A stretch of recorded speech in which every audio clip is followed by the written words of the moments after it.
નવાવાવ ગામમાં suicide not સાથે યુવાનનું મોત 20 ઓગસ્ટે પ્રાંત અધિકારીને આવેદનપત્ર છતાં તપાસ ન થતાં પરિવારજનોમાં રોષ. કથિત સુસાઇડ નોટમાં હોસ્પિટલ સામે ગંભીર આક્ષેપો.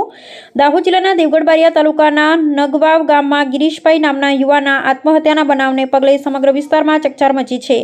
મળતી માહિતી મુજબ મૃતક ગિરીશભાઈએ આત્મહત્યા કરતા અગાઉની પોતાની પત્નીની સારવાર તથા ઓપરેશન સંબંધિત ગંભીર મુદ્દાઓ અંગે ઉપલા અધિકારીઓ સમક્ષ આરપીડી મારફતે અરજીઓ મોકલી હતી. વધુમાં તારીખ 20/8/2026ના રોજ આ જ મામલે પ્રાંત અધિકારી સમક્ષ લેખિત આવેદનપત્ર પણ રજૂ કરવામાં આવ્યું હતું.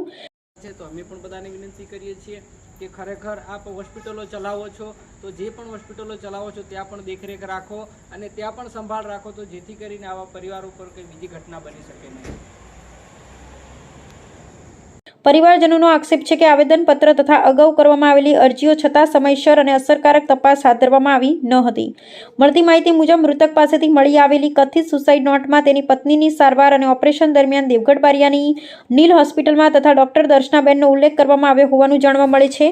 કથિત સુસાઇડ નોટમાં સારવાર દરમિયાન થયેલી બેદરકારી અને ગંભીર આક્ષેપો કરવામાં આવ્યા હોવાનું પણ સામે આવ્યું છે.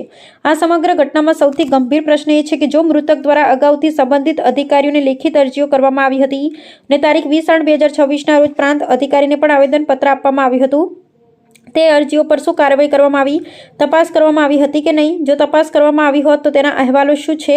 આ તમામ મુદ્દાઓની પણ કાયદેસર તપાસ થવી જરૂરી બની છે. પરિવારજનોની માંગ છે કે મૃતક દ્વારા કરવામાં આવેલી અગાઉની તમામ અરજીઓ આરપીડીના પુરાવા પ્રાંત અધિકારીને તારીખ 20/8/2026ના રોજ આપવામાં આવેલ આવેદનપત્ર, કથિત સુસાઇડ નોટ તેમજ પત્નીની સારવાર સંબંધિત તમામ તબીબી રેકોર્ડની નિષ્પક્ષ, સ્વતંત્ર અને ઊંડાણપૂર્વક તપાસ કરવામાં આવે. મૃતક ગિરીશભાઈના મૃતદેહનું દેવગઢ બારિયા સરકારી દવાખાનામાં પોસ્ટમોર્ટમ કરવામાં આવ્યું હતું. પોસ્ટમોર્ટમની કાર્યવાહી પૂર્ણ થયા બાદ મૃતદેહ પરિવારજનોને સોંપવામાં આવ્યો હતો.